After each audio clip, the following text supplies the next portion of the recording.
Hey guys, Geno V here, once again talking about the things that I like to talk about. Today that means going over the foundational books that I've read that really formed a firm foundation for my financial literacy, my knowledge on investments and money and personal finance. I'm going to go over these. I've got 10 of them. They're in no particular order. It's not like one's vastly more important than the others. And I've got some extra credit books at the end too. So if you guys want to do some extra reading into more in-depth topics, I'm going to have those as well. But we'll start with book number 1, Rich Dad, Poor Dad by Robert Kiyosaki. Kiyosaki was probably a foundation in terms of interpreting personal finance because my parents bought me that book and gave it to me when I was very young. And they handed me this book. And the way that Robert writes it, it's really smart. It's almost like a narrative of when he was a kid. And he explains how he had his poor father, hence the name Rich Dad, Poor Dad. He had his poor dad, and that was his actual father, his genetic father, the one that raised him. He actually had a great job in town, making good money. He was a professor. So he made good money, respectable career. One of his friend's fathers ran a business, a storefront, and a couple other things. That ended up being what he called his rich dad. The book follows all the stories of him growing up and realizing that this normal career path isn't all that it's cut out to be. Owning equity in a business and the benefits that brings and the unlimited income ceiling, he learns a bunch of money lessons really quickly. And I remember that having a huge effect on me as a kid, saying, oh, wow, I got to be smart as I get older and look out, because not everything is as it seems to be professional wise, right? So that book really helped me a ton. The second book is Richest Man in Babylon. This is more of a money fable, right? Where there's lessons to be learned and it tells a couple different stories. Again, it's a very foundational text in terms of understanding finance and money at a very basic level. We're not going into options trading here, some other super in-depth thing. It's almost like the philosophy of money, if you will.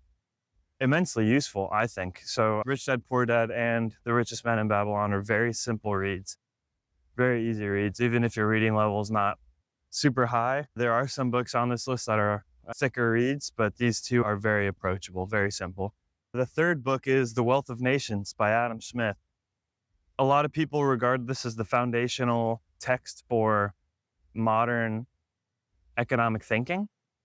If you go to school to study economics, that's usually what they'll start with because it's generally been proven true in terms of explaining how general markets work and how the world interacts with each other and why certain countries end up more prosperous than others and certain populations end up more prosperous than others and businesses and such. The idea stands. The basic premise is the more specialization you have, the better it is for everybody, as long as the systems are cohesive and meld together. If you can think of a Coke bottle, a glass Coke bottle that you buy, Coke doesn't make the bottle. They also don't make the paper that wraps around the bottle that has their logo. And even from the paper manufacturer, there's a different group that makes the ink that the paper is printed on. Or the guy that makes the glasses, he doesn't supply the sand or whatever other material you need to make the glass. He just makes the actual bottles. Likewise, Coke, when they're mixing their ingredients together to create their syrup or their secret taste, they're not going out and farming all these ingredients and then importing them into the factory to make it. The better it is for everybody because the overall cost of that product goes down because everybody becomes an expert at that one thing. The classic example in The Wealth of Nations is a nail maker. It also goes into industrialization and automation, how much that's going to help in terms of making everything far more efficient. It is very much a thicker read. It is not a small book. It's almost like a third book plus one here is The Wealth and Poverty of Nations. A different gentleman wrote that. His name escapes me right now. It's a much more modern interpretation, but it's meant to be almost like an encore of The Wealth of Nations, where he explains a lot of the same things in the modern context and shows not just what makes companies and countries rich, but also the inverse. There's actually somebody on this list that loves looking at things in the inverted fashion. Spoiler alert, it's Charlie Munger, but we'll get to his book in a minute. by explaining the inverse and showing how you can do it wrong and what happens to you and your country. That's an immense benefit because it helps frame your mind around it, right? So definitely a foundational book. Book number 4 is Poor Charlie's Almanac, written by Charlie Munger, who is no longer with us. May he rest in peace. He absolutely was one of the greatest investors of all time, paired with his famous partner, Warren Buffett. But even Warren accredits his investing success to having been partnered with Charlie. Poor Charlie's Almanac, the book, is a collection of Charlie's best writings and speeches on investing specifically. You can see that in the book, it being a collection of his speeches, some given as commencement addresses at prominent universities, other things just in presentations or letters that he wrote to his friends and family. It's an immensely valuable collection of his knowledge. He's a very interesting guy with how he proposes people go about investing. Without giving too much away, his biggest takeaway in the book is creating what he calls mental models. Mental models are ways to look at a problem or an investment opportunity to make sure that you're covering all your bases. So you could say, in an interest to create what he calls the Lollapalooza effect, right? So here's how it works. Any one thing might make you more successful. Say that you're the only water vendor in town. Well, you have a much better odds of winning and being a successful water vendor because there's no other water vendors in town, right? His game is mental models, different ways of looking at problems to ensure you have the highest chance of success in an investment. What does that mean? You have to look at it almost through different lenses, each investment opportunity. You can look at it from the psychology lens. You can look at it from the economics lens, the social contagion and pressures lens. You can look at it from the political lens, right?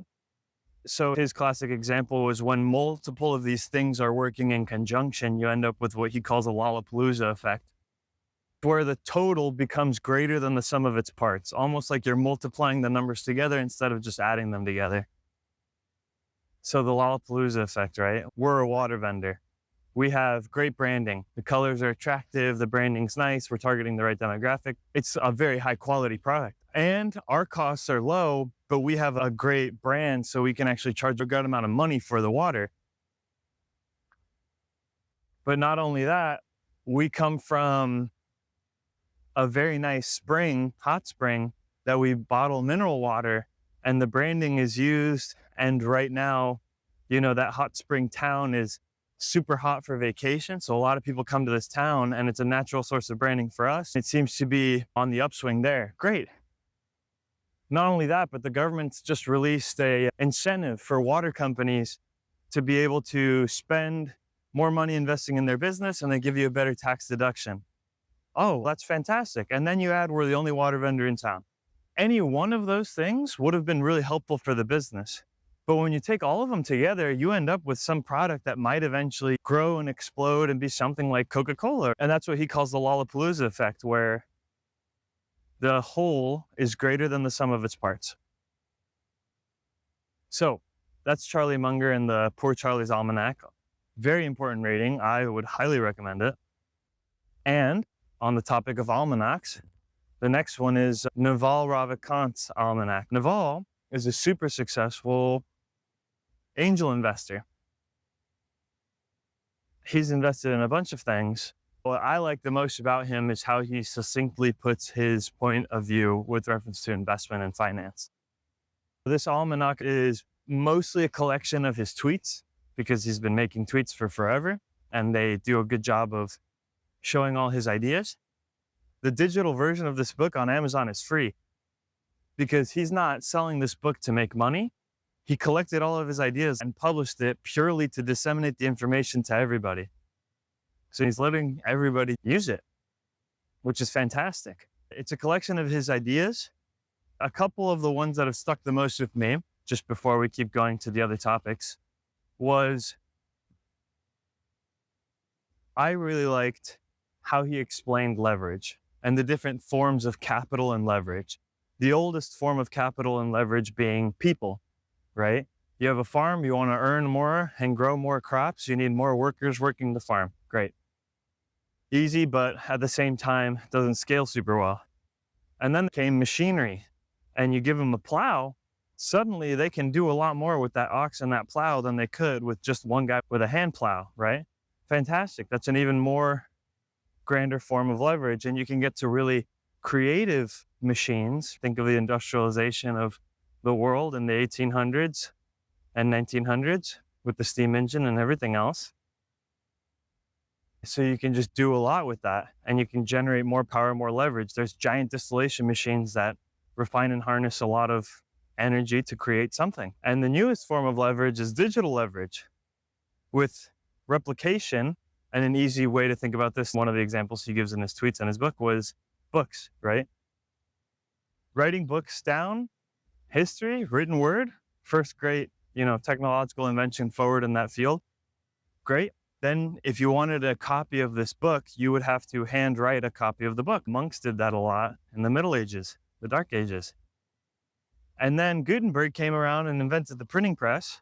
Suddenly, one guy with one printing press could print as much as thousands of copywriters could, hence the Bible being replicated to the point that it's been today. That's what made it even before then, but it's one of the things that made it so widely available and the most popular book in human history. And now with the digital medium, it's even beaten the printing press, because for fractions of a penny, basically just the power it takes to download it, you can replicate a book. Just like his book, The Almanac of Naval, Ravikant. And so he explains why you should be targeting the highest of leverage things with the most modern tools, because it has the easiest replication. This video is a good example of that. I'm sharing my ideas. While I could just share them to one person one-on-one, that's fine. Or I could write a treatise on this handwritten of why these books are so important and give that to my brothers or somebody. But by filming it, editing it, uploading it, I'm able to reach as many people as want to see it for realistically fractions of a cost, if not no cost to me. And somebody can watch this 20 years later and it's still there, as long as YouTube or Rumble or whoever else hasn't taken the video down. The point being, it replicates organically and easily. The next book we got to talk about here is The Bitcoin Standard. Oh man, the Bitcoin Standard. You guys know I like crypto, and I really like Bitcoin more than any other crypto. There's a reason for that, right? The Bitcoin Standard is the most succinct explanation of what money is, why Bitcoin is the best money, and how Bitcoin works, including all the classic attacks against it, explanations as to why it's going to last, in any form I've ever seen. So I think it's Seyfedin Amadeus, something like that. All of the links to the books will be down below, of course. Money's important to humans. Obviously, we're always looking for the best form of money. Bitcoin's looking like it's going to be, if not already, the best form of money. What does that mean? I recommend reading the book, even if you're not a fan of crypto or Bitcoin. My good friend told me a year and a half ago, and it's really changed my life in a lot of ways. It's fine if you don't like it, but you cannot afford to remain ignorant of it. The world's moving too fast for that. You can't afford to remain ignorant of it. All right. Next book here, Emotional Intelligence 2.0. You guys know how I always say emotional intelligence is like absolutely critical to work professionalism, getting promoted, being able to convince people, building a business, equity generation, everything. Well, that's because it is.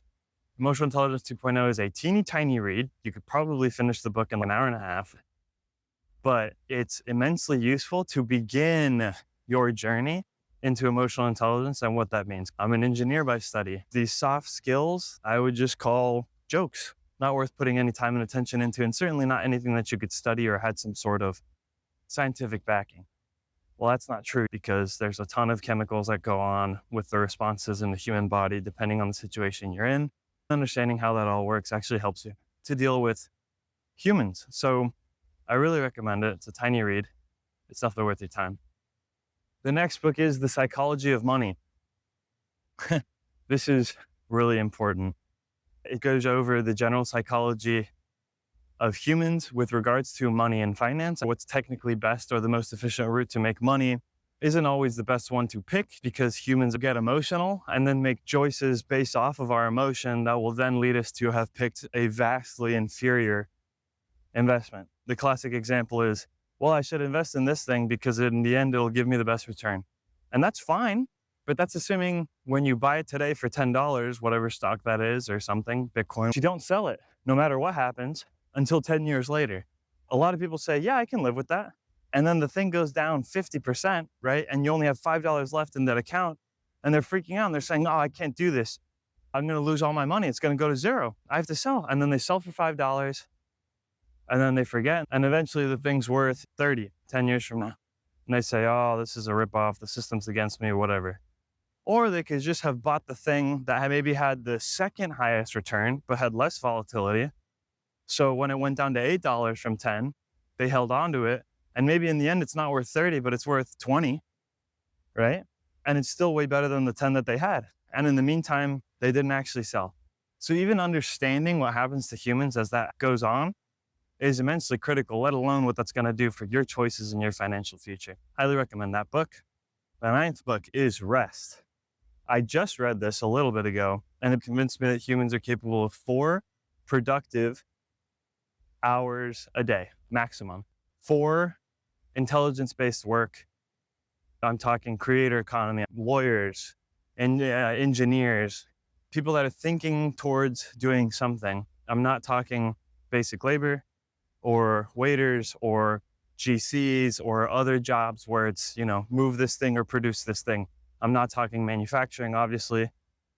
There's a lot of value to be had there. But the book is not brief. Honestly, I think it could be a lot shorter to drive the point home. There's more and more studies coming out that basically, if you're fully engaged, 4 hours is about as much work that you can contribute efficiently. And between 4 and 8 or 10 hours a day, you don't actually achieve more. If anything, you kind of regress. And then after 10 hours, you can get back up to the productivity level of 4, but you never actually pass it. I did this study with lawyers. I'm sure all of you can identify that when you go into the office for 8 hours a day, you are not working or producing value for 8 hours a day. I think most of you would be lucky to be producing 4 hours of value a day, the 8 hours that you're there. More than likely, you're spending a ton of time talking to other people, attending meetings that are updating things, but not actually progressing anything. Water cooler talk, starting up a project, getting reassigned, going to lunch, walking back from lunch, etc. I know I was like that when I was in the office, so I think you guys are too. And last but not least on the books is The 48 Laws of Power, Robert Greene. I don't love it on the moral and ethical grounds as a Catholic man. However, I'd be remiss to not say that, again, I don't think being ignorant of it is the answer. Just because somebody tells you how something works does not mean that you should go and do that thing. Just because you know what happens when people use some sort of manipulation tactic, or you can see how people are doing something, doesn't mean you have to go and participate in it yourself. Knowing how humans work and how power works is very important, if nothing else, just to know if somebody's using that tool against you or around you. Again, I'm not advocating that you go and use these things and exert your influence on everybody and, turn into a sociopath. That's not what I'm saying. All I'm saying is, in the same way that you can't with Bitcoin and crypto, you cannot afford to remain ignorant of how power works. Hence that book. I've got a couple quick extra credit things for you guys to read. Extra credit, if you really need a super firm foundational basis of money and credit cards and houses and all that debt stuff, Total Money Makeover, Dave Ramsey. Very important. I think he is foundational, and I think as soon as you've got a grasp on it, you should move on and research other things. But if you're really messed up and you're in credit card debt and you can't even breathe, start there. After you get there, go to the rest of this stuff. Number 2, Trump, Art of the Deal. More applicable now with him being our president for the second term. It's mostly a narrative. I don't think it's super well written, but it is what it is. And there are important, valuable lessons in there. To me, I almost take it as like an applied lesson of the 48 Laws of Power. I think it's worth reading. Essentialism, another amazing book, reiterated. I think it's on its 3rd revision or publication. My friend recommended it to me. It's very good. It touches on a lot of the same concepts, but basically less is more. Think bigger, think better quality, but really dig into a few things and let go of the rest. A Calendar of Wisdom, Leo Tolstoy. If you want to delve into philosophy and get your head in the right zone, that's going to be immensely valuable. It's a reading a day type of book. So it goes over quotes and collections of wisdom from different world religions or people he liked, and then he goes over his thoughts on it. The Daily Stoic, Ryan Holiday did the exact same thing, modeled after Calendar of Wisdom with a Stoic emphasis, which I ascribe to, so I would recommend it. And last but not least, The Complete Strategist, which is a game theory book. If you guys don't know what game theory is, you learn a little bit about it in the Bitcoin Standard, but you really need to look into that because it explains how a lot of things in life go. And it's part psychology, but mostly just math. It's super cool. You don't need to read the whole thing, but it does give a pretty good intro on concrete game theory, no BS. So those are the books that I've read that have really formed a lot of my financial and personal investment thoughts. I'll have links to as many of them as I can in the description below. And that's all I got for you guys today. Geno out. Much love.